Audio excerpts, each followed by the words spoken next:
Behind each slab of unsalted butter lies a fascinating dance between tradition and technology. From fresh farm milk to golden blocks in supermarket aisles, the journey is nothing short of mesmerizing. But how is butter really made on a factory scale? Today, we'll lift the lid on an industry that churns out thousands of kilograms daily. Let's step behind the factory doors and witness the buttery magic unfold. Milk arrival. It's early morning at the dairy facility, and the day starts with a rumble. A convoy of gleaming stainless steel tankers pulls into the receiving bay, each one loaded with tens of thousands of liters of raw, fresh milk. The milk has been collected just hours earlier from nearby dairy farms where cows are milked twice daily. To preserve its freshness, each tanker maintains a constant temperature of around 4 degrees Celsius, 39 degrees Fahrenheit, cold enough to keep bacteria at bay but not cold enough to freeze. As the trucks align into position, flexible hoses connect to the onboard valves. With the push of a button, high-capacity pumps transfer the milk into the factory's towering stainless steel silos. Some of these silos can hold over 50,000 liters, like a vertical swimming pool filled with liquid white gold. But before this milk joins the production flow, it must pass rigorous testing. Technicians take samples from every batch and send them to an on-site lab. Here they analyze fat percentage, pH levels, temperature, and screen for any trace of antibiotics or harmful microbes. Only the best, cleanest milk earns its way into the next stage of processing. Cream separation, skimming off the richest part. Butter begins not with milk itself, but with its richest, most luxurious component, the cream. Once the milk is approved, it flows through a network of sterile stainless steel pipes into the separation unit. Here, centrifugal separators, towering machines that spin at up to 6,000 revolutions per minute. They simulate what used to take hours of waiting in an old-fashioned milk jug, letting cream naturally rise to the top. But thanks to centrifugal force, this process now takes mere seconds. Inside the spinning chamber, gravity is magnified. Heavier skim milk is pushed outward while the lighter cream collects toward the center. The result is two streams flowing out, skim milk for other products and a silky, pale cream destined for butter. This cream contains between 35% to 40% milk fat, the ideal range for churning. To put things in perspective, it takes nearly 25 liters of whole milk to extract just 1 kilogram of butter. That's how rare and concentrated this layer truly is. Pasteurization. Before this rich cream can be transformed into butter, it must be made safe, and that's where pasteurization comes in. The cream flows into plate heat exchangers, massive steel panels that use steam and chilled water to precisely control temperature. Within seconds, the cream is heated to 85 degrees Celsius, 185 degrees Fahrenheit, hot enough to kill harmful bacteria without damaging the delicate fat structure. Then, just as quickly, it's flash-cooled back down to safe storage temperatures. This quick-change process not only safeguards public health, but also helps preserve the cream's subtle sweetness and natural aroma. Inside the control room, operators monitor every data point on large digital screens. Temperature spikes, pressure fluctuations, and flow rates are tracked in real time. Nothing is left to chance, because one small slip could affect thousands of kilograms of product. At this stage, the cream is clean, safe, and ready for the next big step, transformation. Hit that like button and subscribe to our channel for more fascinating journeys through factory lines. You don't want to miss what's coming next. Flavor development. Did you know that cream must rest before becoming butter? After pasteurization, the cream is cooled to around 5 degrees Celsius, 41 degrees Fahrenheit, and stored in maturation tanks. Here it rests for 8 to 16 hours. This step is critical, allowing the butterfat to solidify slightly and intensify its flavor. This resting period enhances the final butter's consistency and natural sweetness, especially in unsalted varieties where no salt is added to mask or modify the taste. During this time, large tanks gently stir the cream at intervals to prevent fat clumping. Churning. Now comes the real transformation. Churning. Massive industrial churns, each holding hundreds of liters of matured cream, begin rotating rhythmically. As the cream tumbles, fat globules collide and stick together, slowly separating from the liquid. This process breaks the emulsion of fat and water in cream. Soon, visible clumps of butter begin to form. The remaining liquid? That's buttermilk. It's drained and often sold or used in other products. What remains is soft, pale yellow butter. At this point, it's technically butter, but it's not done yet. Refining texture. To remove residual buttermilk and prevent spoilage, the fresh butter is washed multiple times with chilled water. This step ensures a cleaner flavor and longer shelf life. Then comes the working phase. The butter is kneaded and pressed using large rollers or paddles. This working aligns fat crystals, smooths the texture, and removes excess moisture. It's like massaging butter into the perfect consistency. Standardization. Butter isn't just about taste, it's about precision. Each batch is tested for fat content and water ratio. Factory standards often require butter to have at least 80% fat content. If needed, tiny adjustments are made. A bit more moisture here, a bit more fat there. Consistency is king in mass production. This ensures every stick of butter you buy is identical in flavor, firmness, and melt. Forming, blocks, rolls, or patties. Next up, shaping. The soft butter is piped into automated molding machines. Depending on the product line, butter is portioned into standard rectangular blocks, decorative rolls, compact patties for food service. A cooling tunnel chills the molded butter rapidly, locking it into perfect shape. Cameras and sensors inspect each piece. Uneven or misshaped butter blocks, instantly removed from the line. Packaging. Packaging is a science of its own. Unsalted butter is particularly sensitive. It absorbs odors and flavors from the environment. That's why airtight, grease-proof wrapping is essential. Fully automated systems wrap butter in foil or paper, then box it into cartons at lightning speed. Labels are added, expiration dates printed, and tracking codes assigned. One final visual check, and the butter is ready for storage or shipping. Cold storage. Before it hits the supermarket shelves, butter rests again, this time in large refrigerated storage rooms. Kept at temperatures just above freezing, these rooms hold hundreds of pallets stacked with golden blocks. Orders are sorted, boxes are loaded onto trucks, and off it goes, destined for homes, bakeries, and restaurants across the country. From cow to carton, this entire process can take less than 48 hours. Speed and freshness hand in hand. A single butter-making facility can produce up to 30,000 kilograms of butter per day. The word butter comes from the Greek bouteron, meaning cow cheese. In some cultures, butter was used as currency and a form of tribute. Golden cubes melting on warm toast, a sizzling skillet, a perfect croissant. What started with a splash of milk has ended as something beautiful, simple, and universally loved. No artificial flavors, no preservatives, just pure craftsmanship. From farm to fork, butter's journey is a celebration of quality and care. Have a favorite butter recipe? Drop it in the comments below. And if this video melted your curiosity, don't forget to like, subscribe, and ring the bell for more deep dives into the hidden worlds of food production. The birth of Spam, a wartime staple. Before we step into the humming world of stainless steel machines and conveyor belts, let's rewind to a simpler but more desperate time.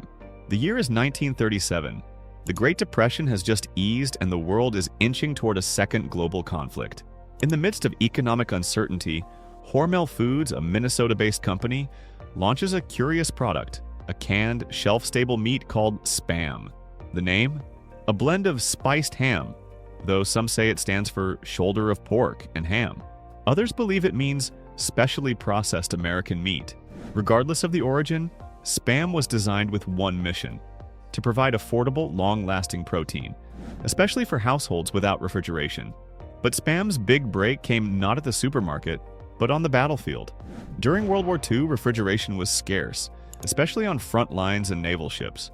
Spam became a military staple, feeding millions of soldiers across Europe and the Pacific. Hormel reportedly shipped over 100 million pounds of Spam to Allied troops during the war. It was portable. It didn't spoil. And most importantly, it could be eaten cold, straight from the can. Troops returned home with mixed feelings about it, but Spam had already earned a place in American history. Over time, it spread across the globe, becoming a beloved part of food culture in countries like Hawaii, South Korea, Guam, and the Philippines. Fast forward to today, and Spam isn't just surviving, it's thriving. More than 8 billion cans have been sold worldwide, and new flavors like jalapeno, turkey, and bacon keep the product fresh and relevant. But beyond the nostalgia and wartime stories, there's a modern marvel behind each can, a combination of engineering, food science, and sheer efficiency. So how exactly does this humble meat go from pork cuts to pantry staple? Let's find out. Our journey begins in the early morning hours before the sun rises. Semi-trucks pull up to the receiving docks of the Spam production facility. Inside these temperature-controlled trailers are thousands of pounds of fresh pork and ham, sourced from regional farms. Unlike other processed meats, Spam doesn't rely on scraps or filler. It uses high-quality pork shoulder and premium ham cuts. The real deal.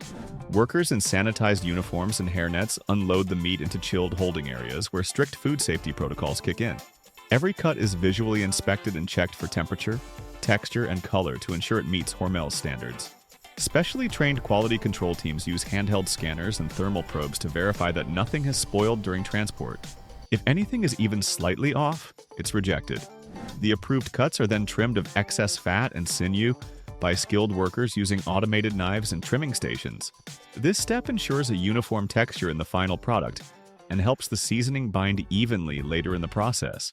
From here, the meat is moved, via conveyor or forklift, into large stainless steel storage bins, where it awaits the next phase, grinding. These bins can hold several hundred pounds of pork, each batch labeled and logged into a tracking system that follows it through the entire production line. Traceability is key. Every can of Spam can be traced back to its original batch of meat.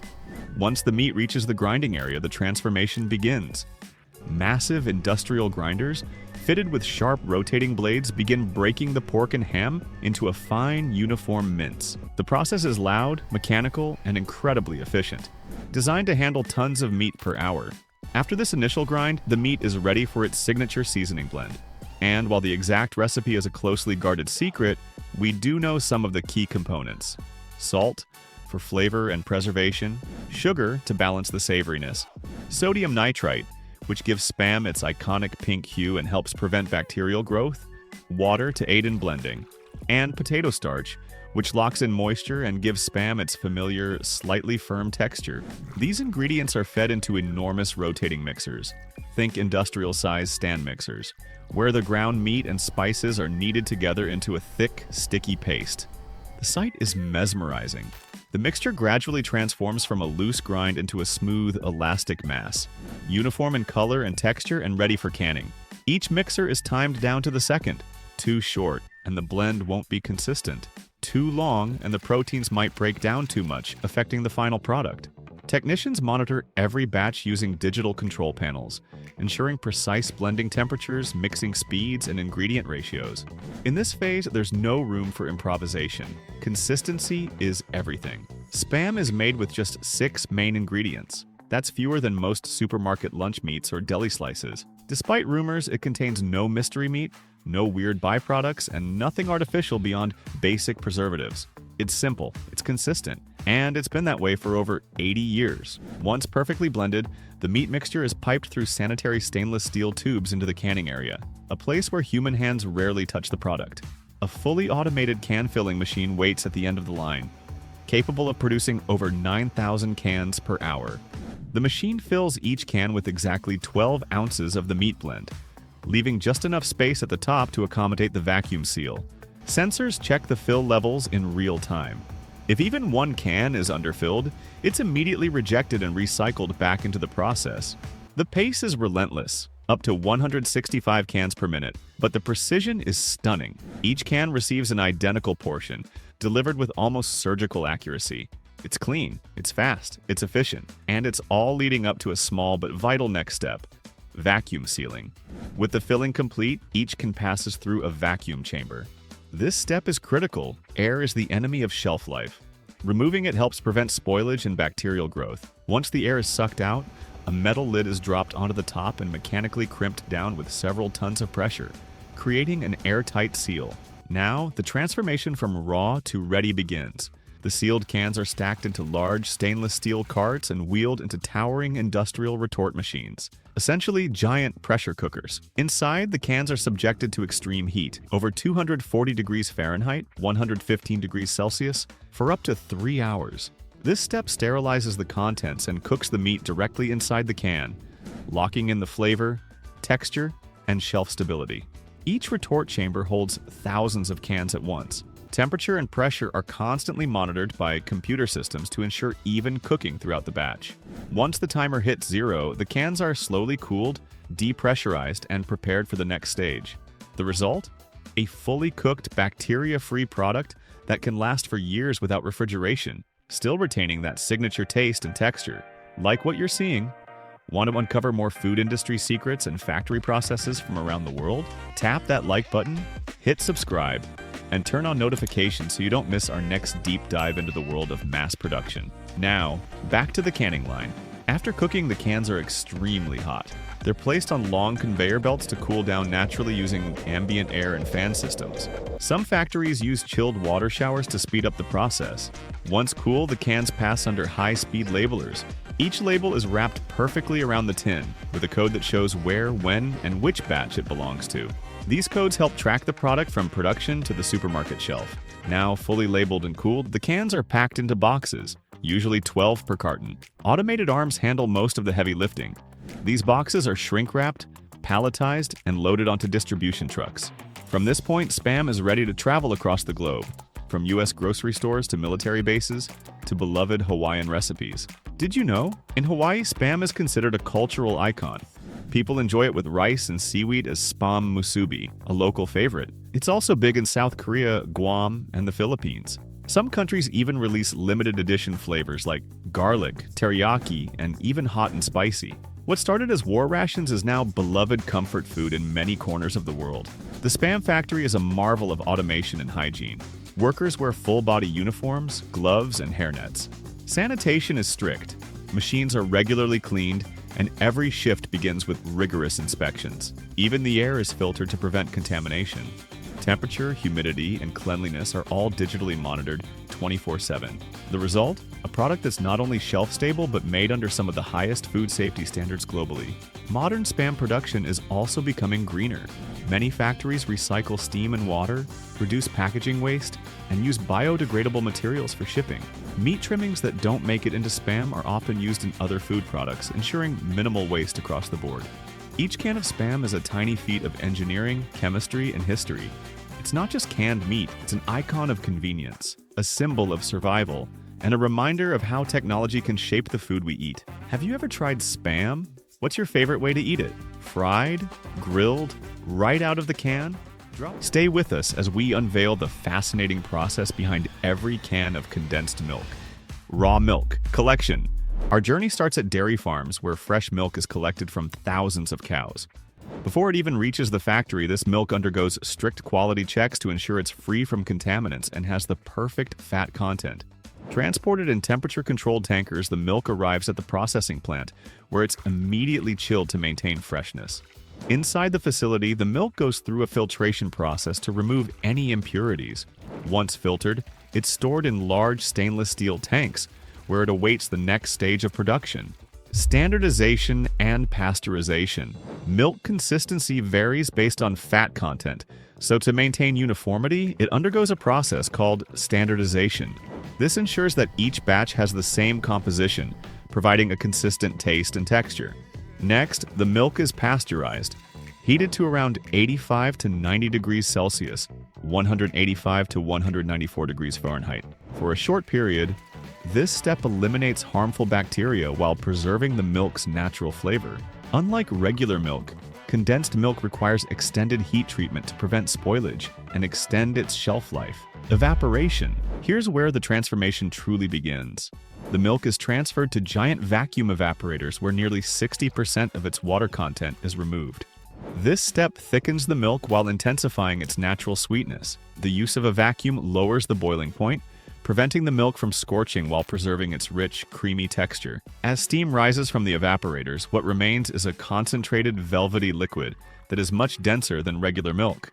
But we're not done yet. There's one key ingredient missing: sweetening. Unlike evaporated milk, which remains unsweetened, condensed milk gets its signature taste from the addition of sugar. Large quantities of high-quality cane sugar are blended into the thickened milk, not only enhancing its flavor but also acting as a natural preservative. This sugar prevents bacterial growth, allowing condensed milk to have a much longer shelf life without refrigeration. The mixture is continuously stirred to ensure even distribution, giving it that silky smooth consistency we recognize in every spoonful.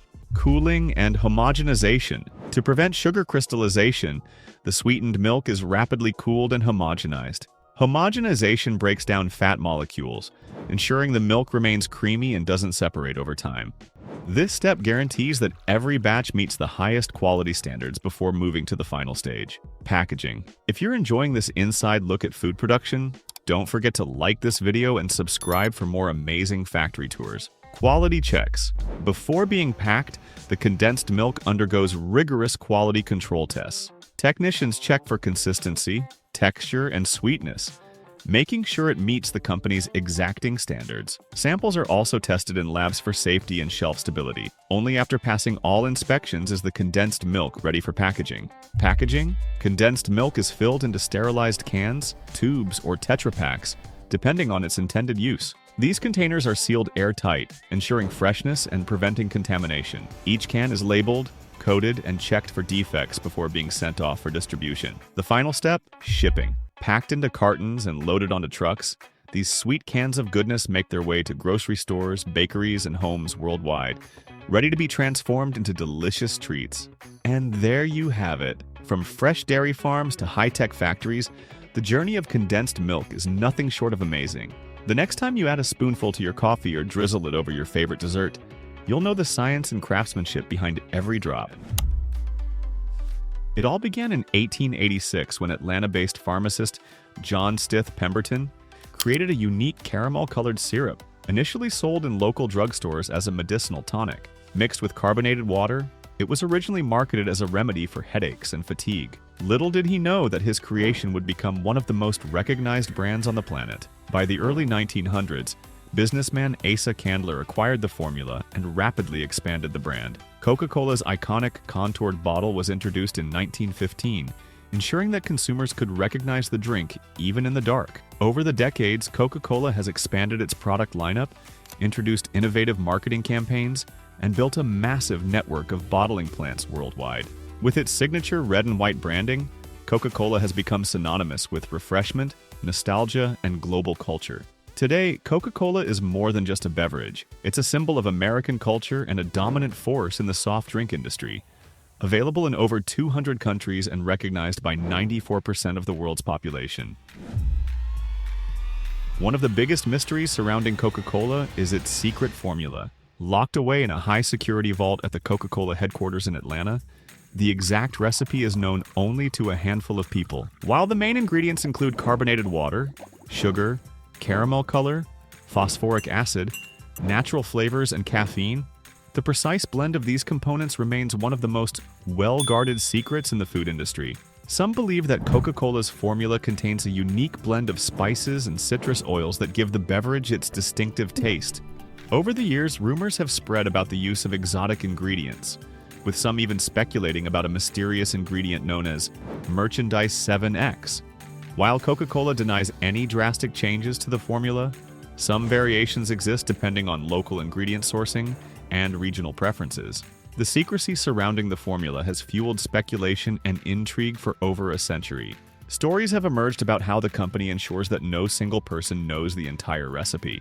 Instead, different individuals only know partial elements, preventing the formula from being leaked or replicated. This level of secrecy adds to Coca-Cola's mystique, making it one of the most protected trade secrets in the world.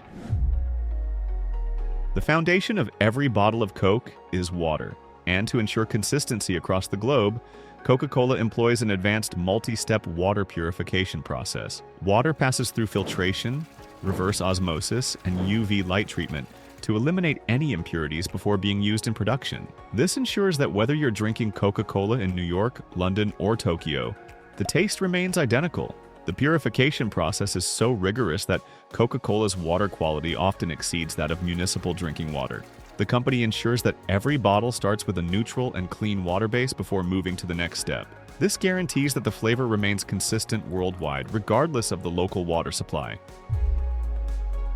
Once purified, the water is blended with sweeteners. Depending on the region, Coca-Cola is sweetened with either high-fructose corn syrup or cane sugar. Large tanks mix these sweeteners to create a base syrup, which is later infused with the signature Coca-Cola concentrate. Interestingly, in some countries like Mexico, Coca-Cola is still made with pure cane sugar, which many people claim gives it a different and more authentic taste. This variation has led to the popularity of Mexican Coke in other parts of the world, often sold at a premium price. Some dedicated fans even conduct taste tests to compare different versions. fueling ongoing debates about which formulation is superior. Now comes the most fascinating part, the legendary Coca-Cola syrup. This top-secret mixture is produced in a secured area of the factory, with only a select few workers having access. The syrup is carefully blended with the purified water and sweeteners before being transported to the carbonation phase. This syrup concentrate is actually produced in select locations worldwide before being shipped to bottling plants, where it is diluted and carbonated on site. This global approach ensures that every bottle of Coca-Cola maintains the same signature taste, regardless of where it is produced. The syrup is transported in special containers under strict security measures, ensuring that the formula remains protected at all times. If you're fascinated by the incredible technology and precision behind Coca-Cola production, don't forget to hit that like button. And if you love learning about how your favorite products are made, make sure to subscribe for more behind-the-scenes factory tours. Ever wondered what gives Coke its signature fizz? Carbon dioxide is injected into the mixture under high pressure, creating that refreshing burst of bubbles with every sip. The carbonation process is meticulously controlled to ensure every bottle or can has just the right amount of effervescence. If you've ever opened a bottle of Coke and heard that satisfying hiss, you've just experienced the power of precise carbonation. Carbonation does more than just add fizz. It enhances the overall taste experience. The bubbles create a tingling sensation that stimulates the taste buds, making Coca-Cola even more refreshing. The level of carbonation is carefully adjusted depending on the container type, ensuring the perfect balance between fizziness and smoothness. Now that the Coca-Cola mixture is ready, it's time for bottling. The factory uses a highly automated system capable of filling thousands of bottles and cans per minute. Plastic bottles start as small preforms, which are heated and blown into shape. Meanwhile, glass bottles and aluminum cans are sterilized and prepared for filling. As the bottles rush down the production line, high-speed filling machines precisely measure and dispense the Coca-Cola mixture, ensuring each container gets the exact right amount. Once filled, bottles are sealed with caps, while cans receive airtight lids. Labels and expiration dates are printed before the products move to quality control. At this stage, every bottle and can undergoes strict quality control to maintain Coca-Cola's reputation for consistency and safety. Advanced sensors and high-speed cameras meticulously inspect each container for leaks, incorrect fill levels, dents, or any imperfections that could compromise quality. These inspections happen in real time, with the technology capable of detecting even the slightest anomaly. Any defective products are immediately removed from the production line to ensure that only flawless items move forward. But the process doesn't stop there. Before leaving the factory, random samples from each batch are taken to dedicated laboratories where they undergo rigorous testing. This includes taste tests conducted by trained professionals to ensure the flavor profile matches Coca-Cola's iconic taste. Additionally, scientists analyze the chemical composition to verify that it meets the company's strict standards for quality, purity, and freshness. Beyond sensory evaluations, laboratory tests also assess carbonation levels, pH balance, and ingredient ratios to guarantee uniformity in every bottle and can. Even the packaging material is tested for durability to withstand shipping and handling. Only after passing these comprehensive quality checks are the products deemed fit for distribution. Once quality control is complete, the bottles and cans move on to the packaging stage. They are labeled with precise details, including the production date and batch number, to ensure traceability. Sophisticated robotic arms efficiently place the labeled containers into cases, stacking them with remarkable accuracy and speed. These cases are then wrapped and secured on pallets, making them ready for shipping. From massive distribution centers strategically located worldwide, Coca-Cola products are transported via an extensive logistics network. This involves trucks, ships, planes, and even specialized refrigerated containers to maintain freshness during transit. Whether heading to bustling city supermarkets, rural convenience stores, or vending machines in remote areas, the journey is carefully coordinated to minimize delays and maintain product integrity. Coca-Cola's distribution network is a marvel in itself, operating around the clock to ensure that a cold can of Coke is always within reach, no matter where you are in the world. Beyond production, Coca-Cola is continuously innovating its packaging and sustainability efforts.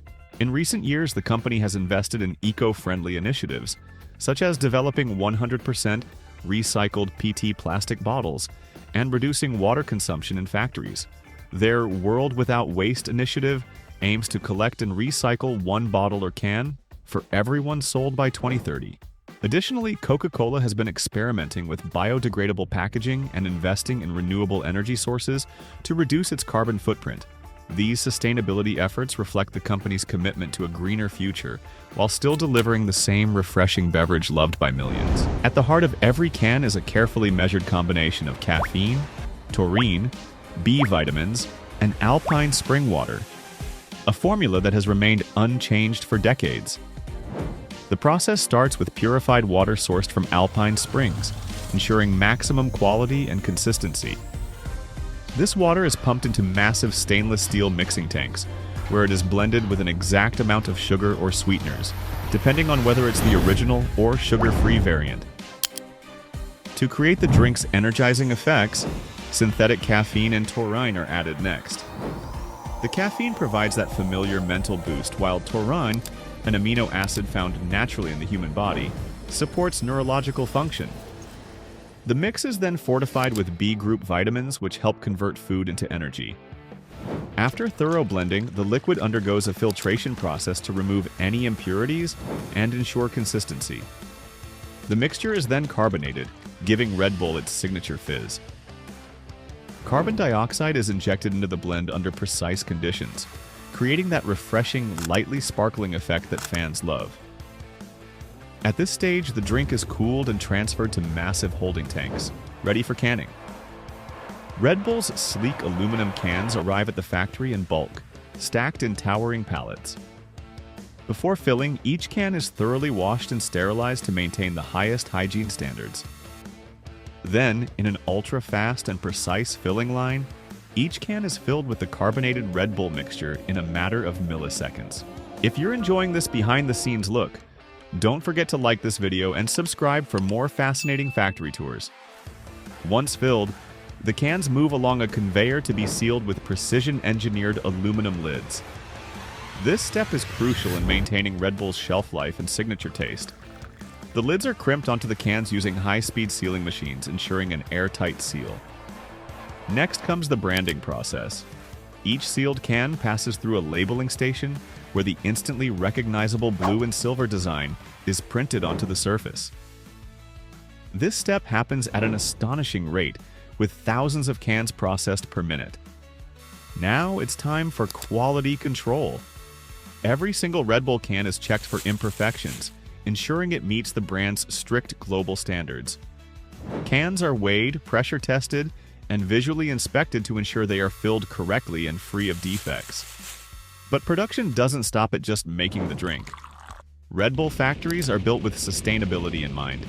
The company has taken significant steps to reduce its carbon footprint by using energy-efficient machinery, optimizing water usage, and implementing eco-friendly packaging methods.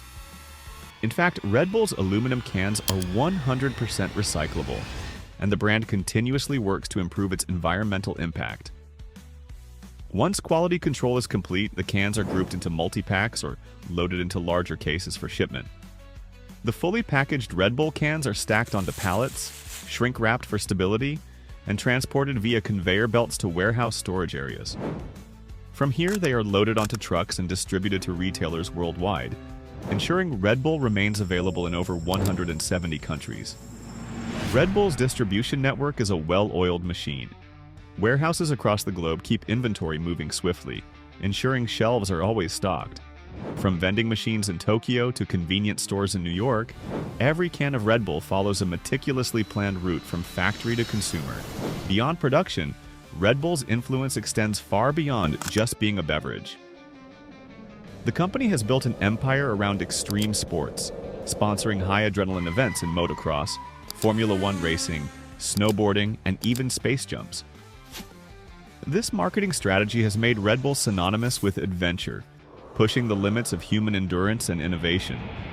But what makes Red Bull stand out is not just the drink itself, but its precision-engineered production process. The brand operates multiple production plants worldwide, each fine-tuned to produce millions of cans per day. Cutting-edge robotics ensure that every step, from ingredient blending to packaging, runs seamlessly. Advanced AI-driven quality control systems continuously monitor production, instantly flagging any anomalies and maintaining the brand's commitment to excellence. Even the logistics of Red Bull's supply chain are meticulously designed. The company employs a just-in-time manufacturing approach, ensuring minimal waste and maximum efficiency. From the moment raw materials arrive at the factory to the second a can lands in a store, every phase is optimized for speed and sustainability. And then there's Red Bull's marketing, a powerhouse in its own right. The company doesn't just sell an energy drink, it sells a lifestyle. Red Bull Media House produces high-octane content featuring world-class athletes, breathtaking stunts, and record-breaking feats. Whether it's sponsoring extreme sports events or creating viral video campaigns, Red Bull has mastered the art of brand storytelling, ensuring that every sip of the drink is associated with thrill-seeking energy and limitless possibilities. It all starts with tiny tobacco seeds, which are so small that thousands fit into a single gram. These seeds are sown in controlled environments, usually greenhouses, where they are nurtured and carefully monitored. Once the seedlings reach a sufficient size, they are transplanted into open fields, where they are given ample space to grow. Farmers ensure that the plants receive the optimal amount of sunlight and water, while also protecting them from pests and diseases. This stage is labor-intensive, as the plants require constant attention to maintain their health and quality. Regular weeding, fertilization, and soil management are essential to encourage robust growth. After about 4 to 6 months, the plants mature, their large, vibrant leaves beginning to show hints of yellow. This color change signals that the leaves are reaching the ideal stage for harvest. Timing is crucial. The leaves must be neither too green nor too dry. Experienced farmers can gauge the perfect moment just by the texture and color of the leaves. Harvesting is a precise process. In some regions, skilled workers carefully hand-pick the leaves to avoid damaging them, while in larger operations, automated cutting machines are used to speed up the process. Only the highest quality leaves are selected, as they will directly impact the final product's flavor and smoothness. The harvested leaves are bundled and transported to curing facilities, where they are prepared for the next stage of production, curing and fermentation. Freshly harvested tobacco leaves are far from ready for cigarette production. To unlock their characteristic flavor and aroma, they must undergo a crucial process known as curing. This involves drying the leaves under controlled conditions to remove excess moisture while preserving the natural oils and compounds that contribute to their taste. There are several curing methods, each chosen based on the type of tobacco and the desired flavor profile. Air curing. The leaves are hung in ventilated barns and allowed to dry naturally over several weeks. This method produces a light, mellow flavor, often used in pipe and chewing tobacco. Flue curing. One of the most popular methods for cigarette tobacco, where warm air circulates through curing barns, gradually drying the leaves over 7 to 10 days. This results in a bright, mild tobacco flavor, commonly associated with cigarettes. Sun curing. The leaves are spread out under direct sunlight, where they dry quickly, developing a sweeter, milder taste. This technique is common in Mediterranean regions. Fire curing. Wood fires are set in barns to generate smoke, which infuses the tobacco with a rich, smoky flavor. This method is often used for stronger, more robust tobacco blends. Once cured, the tobacco enters the fermentation phase, a slow aging process that refines its taste, removes harshness, and enhances smoothness. During fermentation, the leaves are carefully stacked and covered, allowing natural enzymes to break down undesirable compounds. This aging process can take several months and is crucial for developing the rich, complex flavors associated with premium cigarettes. Processing the tobacco. At the factory, large bundles of cured tobacco arrive for further processing. The first step is sorting, where skilled workers and automated systems categorize the leaves based on quality, size, and color. This sorting ensures that only the finest leaves are reserved for premium blends, while lower-grade leaves may be used for budget brands or flavored cigarettes.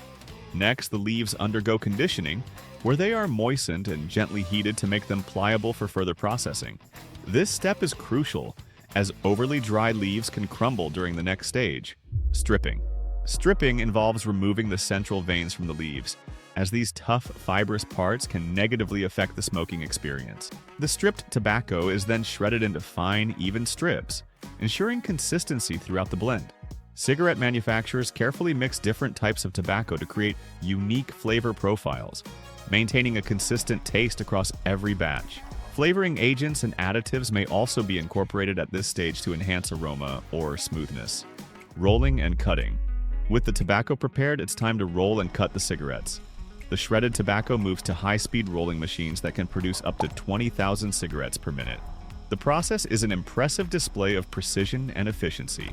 A continuous sheet of thin cigarette paper rolls out, forming a long, unbroken tube. A precise amount of shredded tobacco is evenly distributed along the paper, ensuring uniform filling. The paper is tightly rolled around the tobacco, creating a long, cylindrical rod. The rod is cut into individual cigarette lengths, each stick uniform in size and density. Throughout this process, automated sensors monitor every step, detecting any inconsistencies in filling or rolling. Defective cigarettes are immediately removed from the line to maintain quality standards. Adding the filter. The next step involves attaching filters to the freshly rolled cigarettes. Filters are made from cellulose acetate, a fibrous plastic material designed to reduce the harshness of smoke. The filters are cut to length and wrapped in tipping paper, which often includes ventilation holes for a smoother draw. The filter tips are then securely bonded to the cigarette rods using a special adhesive. Advanced machines ensure that the alignment and attachment are flawless, as any irregularity can affect the smoking experience. Once assembled, the finished cigarettes undergo rigorous quality control. Automated scanners check for size accuracy, proper tobacco filling, and any visual defects. Cigarettes that don't meet the strict criteria are discarded. Packaging and distribution. Once quality control is complete, the cigarettes are bundled into packs of 20, which are then wrapped in foil to preserve freshness and sealed in branded cardboard packaging. An additional layer of cellophane is applied to protect against moisture. The packs are arranged into cartons, which are then stacked onto pallets for shipping. Massive logistics operations coordinate the movement of these products from factories to distribution centers worldwide. Whether transported by truck, ship, or plane, every shipment is carefully tracked to ensure it reaches retail outlets promptly. Through an efficient distribution network, cigarette manufacturers ensure that their products are always available on store shelves, in vending machines, and at various points of sale across the globe. If you're amazed by the engineering and precision behind cigarette production, hit that like button. Want to see more behind-the-scenes factory tours? Subscribe to our channel so you never miss out on the next deep dive into the world of manufacturing. Sustainability and innovation. Despite the declining number of smokers in many countries, cigarette manufacturers continue to adapt by implementing new technologies. Some companies are developing biodegradable filters to reduce pollution, while others invest in alternative nicotine products like heated tobacco and e-cigarettes. Efforts are also being made to reduce the environmental impact of cigarette production. Many factories have switched to renewable energy sources, optimized water usage, and adopted recycling programs to manage waste more efficiently.